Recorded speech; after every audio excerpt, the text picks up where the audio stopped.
the holy martyr Antonina of Nicaea. March 1st. A Christian woman in Nicaea refuses to deny Christ during Emperor Maximian's persecution and endures brutal tortures before her final martyrdom. A heads up in the spirit of transparency. Please be advised that this content may include torture, imprisonment, persecution, and execution. The holy martyr Antonina lived in Nicaea, a city in the region of Bithynia. This was during the time of the Roman Emperor Maximian, whose reign extended from 286 to 305 AD. During these years, a severe persecution was enacted against Christians throughout the Roman Empire. Many believers were arrested, interrogated, and subjected to torments for their confession of Christ. Antonina was a Christian woman.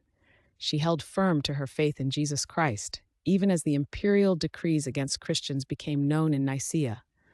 The authorities arrested her and brought her before Priscillian, the governor of the region. Before the governor, Antonina was asked to deny her faith and to offer sacrifice to the pagan gods. She refused this demand. Instead, she confessed her faith in Jesus Christ with clarity. She spoke against the pagan idols, stating that they were lifeless objects, unable to hear or to help. Her words were a direct challenge to the authority of the Roman state and its religious practices. The governor Priscillian became enraged by Antonina's steadfast confession and her rejection of the Roman gods.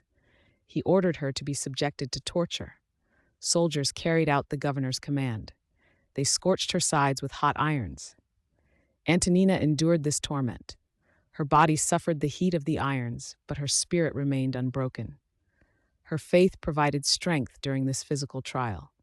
When the initial torture did not cause Antonina to renounce Christ, the governor ordered her to be imprisoned. She was cast into a prison cell. There she remained, separated from the world, yet continuing in her witness. After a period of imprisonment, Saint Antonina was brought out again for a second round of interrogation. The governor Priscillian sought to break her resolve. He ordered a new torment. Antonina was laid upon a red-hot iron grid.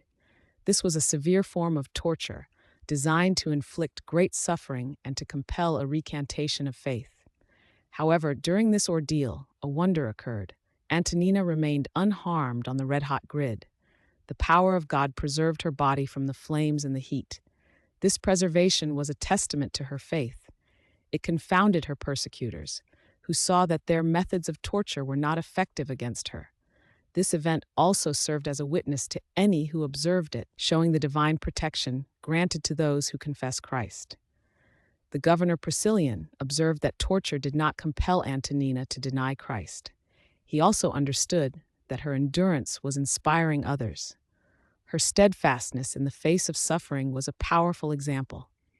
Seeing that further physical torments would not achieve his goal, and perhaps would only strengthen the resolve of other Christians, the governor devised a final method of execution.